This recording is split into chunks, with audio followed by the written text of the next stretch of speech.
అటు కాళేశ్వరం ఇటు Yadadri thermal power plant project ఏదైనా కమిషన్లు ఇచ్చిన రిపోర్ట్ ఏమైనా అసలు ఆట ముందుందంటున్నారు మాజీ మంత్రి జగదీష్ రెడ్డి. రాష్ట్ర ప్రభుత్వం చేపట్టిన విచారణలు రిపోర్ట్లపై టీవీ9 క్రాస్ ఫైర్ లో కీలక వ్యాఖ్యలు చేశారు జగదీష్ రెడ్డి. మీరు యాదాద్రి పవర్ ప్లాంట్ కి సంబంధించి 26,000 కోట్ల రూపాయలు వర్కులు నామినేషన్ పద్ధతిలో ఇచ్చి అది 46,000కు పెంచారు, 46,000 కోట్లకు పెంచారు.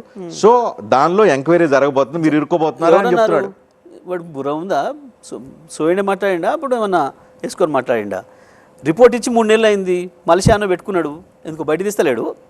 మీకు కూడా ఐడియా లేదా? రిపోర్ట్ ఇచ్చిన సంగతి ఐడియా ఉంది కదా మీకు? రిపోర్ట్ ఐడియా ఉంది, మరి రిపోర్ట్ ఇచ్చింది కదా రాదు మీరు ఎంక్వైరీలు రావడానికి ప్రాసెస్ ఏదో ఉంటుంది. ఎందుకు దాచిపెట్టుకున్నావు అంటున్నా? 3 నెలల నుంచి వెళ్ళి మనిషి అన్ను పెట్టుకున్నావు, ఎందుకు పెట్టుకున్నావు అంటున్నా నేనే. ఫస్ట్ కాళేశ్వరం అసెంబ్లీలో పెట్టి చర్యలకు వెళ్తారు, ఆ తర్వాత నెక్స్ట్ మీ రిపోర్టే వస్తుందంట. ఎందుకు 3 నెలల క్రితమే ఇచ్చిందని ఎందుకు పెట్టలేదు? 3 నెలల క్రితమే ఇచ్చారు కదా, ఎందుకు మనిషి లోపల పెట్టుకొని కూర్చున్నావు నోరు మూసుకొని అంటున్నా నేను. ఏముంది రెడీ అంటారు దీన్ని బట్టి? కొత్తగా అనేది ఏంది? నేను అసెంబ్లీలో కదా ఛాలెంజ్ చేసింది, ఈ స్టూడియోలో కాదు కదా, అసెంబ్లీలో నేను ఛాలెంజ్ చేసింది. ఏమైంది? ఏడబడినావు? ఎందుకు దాచిపెట్టుకుంటున్నావు? ఇప్పుడు కమిషన్ నివేదికలు అన్నీ బయటకు వచ్చిన తర్వాత ఆట మొదలవుతుందిగా. ఎట్లా మొదలవుతుంది? ఎందుకు కాదు చెప్పాలి, మాట్లాడాలి. కమిషన్ ఎంక్వైరీ ఇచ్చినావు, దాని మీద ఏముందో అది వస్తుంది. ఆ తర్వాత ఏడబెట్టుకుంటారు ముఖం? మాట్లాడిన అబద్ధాలు, ఈ చెత్త మాటలన్నీ ఏడ దాచిపెట్టుకుంటారు?